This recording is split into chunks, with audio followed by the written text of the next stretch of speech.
Welcome to This Week in Adventist History. This week marks the 175th anniversary of a Sabbath Conference held in Hiram Edson's barn at Port Gibson in New York State. Beginning in the spring of 1848, a series of Sabbath Conferences was held that did much to unify and mold the future of the increasing number of Seventh-day Sabbath-keeping former Millerites. The conference, held at Hiram Edson's farm on August 27, 1848, was the third such conference. Ellen G. White later wrote of the Sabbath conferences that, in them, my husband, Elder Joseph Bates, Father Pierce, Elder Edson, and many others whose names I cannot now recall, were among those who searched for truth. At our important meetings, these men would meet together and search for truth as for hidden treasure. I met with them, and we studied and prayed earnestly, for we felt that we must learn God's truth. Often we remained together until late at night, and sometimes through the entire night, praying for light and studying the Word. As we fasted and prayed, great power came upon us. She continued that when a biblical passage remained obscure despite intensive study, then the Spirit of God would come upon me, I would be taken off in vision, and a clear explanation of the passages we had been studying would be given me, with instruction as to the position we were to take regarding truth and duty. 29 years later, on August 27 in 1876, Ellen White addressed a large audience of between 15,000 and 20,000 people at Groveland in the U.S. state of Massachusetts. Her clear voice could be heard by thousands.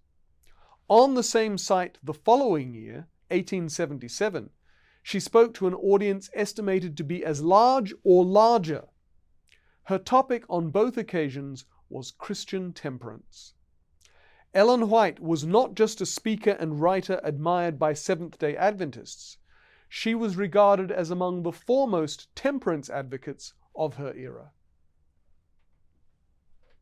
On August 29, 1946, Pastor Fred Wagner baptized 12 adults and young people in the Alaskan settlement of Gambell. The Alaska Mission had been organized in 1901, but the Adventist message had never been taken to the Arctic north of the state until, from 1938 to 1945, an Adventist layman, Frank Doherty, and his wife witnessed to people living around Gambell on St. Lawrence Island. The result of their witnessing was that baptism in 1946, and this in turn gave rise in 1949 to the first work among the Inuit peoples of the Arctic Circle. And eventually, in 1972, the first Inuit church was organized at Gambell. On September 1st in 1887, the first Seventh-day Adventist book in the Swedish language was published in Battle Creek, Michigan by the Seventh-day Adventist Publishing Association. This is a reminder of the large numbers of Scandinavian immigrants to the United States who became early members of the Seventh-day Adventist Church in the 1860s, 70s, and 80s. This first Adventist book in Swedish was the 328 pages long Jesu Profetior, or Prophecies of Jesus, written by the Danish-American church leader John G. Mattison.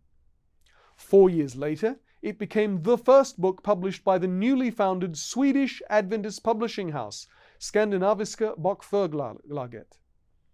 It was sold by literature evangelists along with Bible readings for the home circle and Ellen White's The Desire of Ages.